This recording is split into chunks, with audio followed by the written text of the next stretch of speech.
Off. Lyndon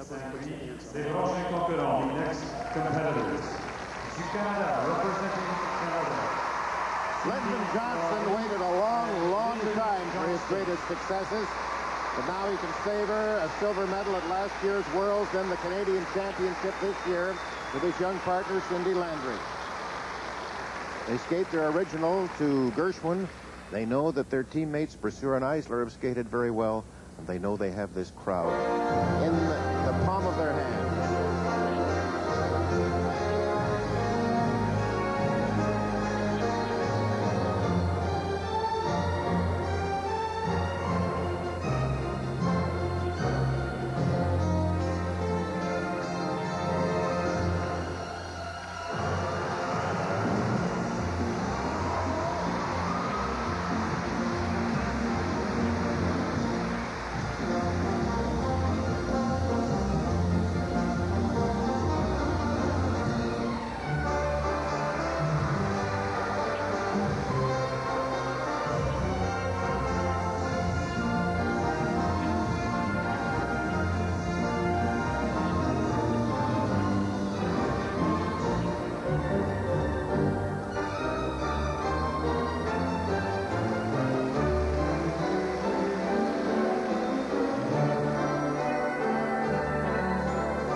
Big mistake there, Ted, and that's going to cost him. I was sort of holding my breath for that.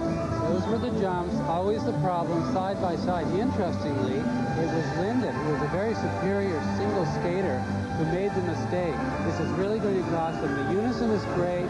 The program is very well skated. Up until there, they have very, very good speed, but that is going to be a big problem. It'll be interesting to see what Frances Defoe gives this pair, because as you know, she gave 5-6, 5-6 to the Brasseur-Eisler pair. But there's trouble here, I think.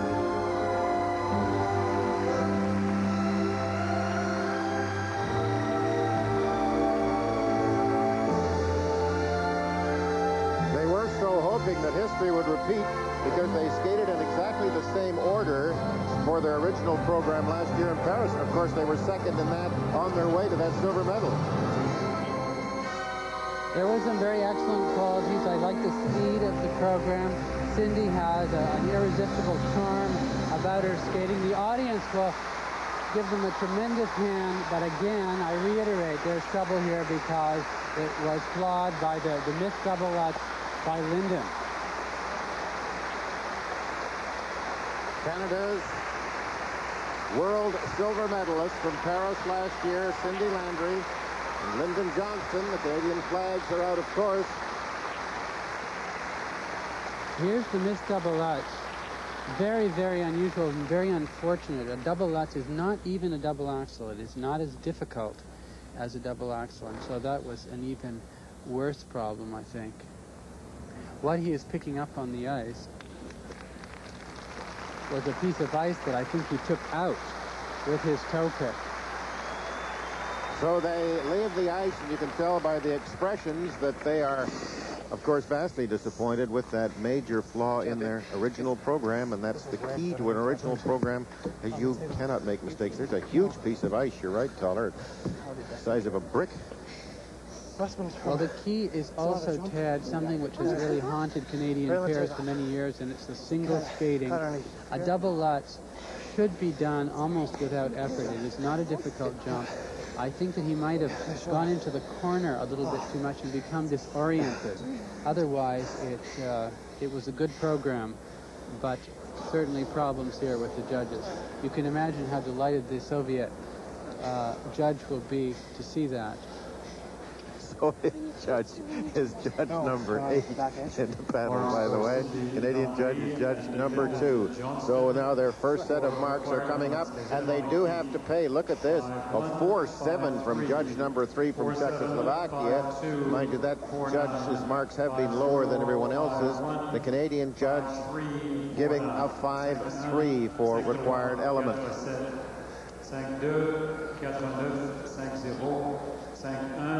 If history does repeat itself, Ted, interestingly, it has repeated itself in a strange way, in that last year it was Eifler and Brasseur that didn't skate well, but this year they did, and this year is the unfortunate privilege of Landry and Johnston. Well, there are their second set of marks, and that has dropped them at the present time down into 4th place. Still another Canadians and the great Soviets to come. And still to come, we will take you back to yesterday afternoon for a brief look at the men's compulsories. Canadian Kurt Browning, a surprising second. Stay with us. We'll be right back.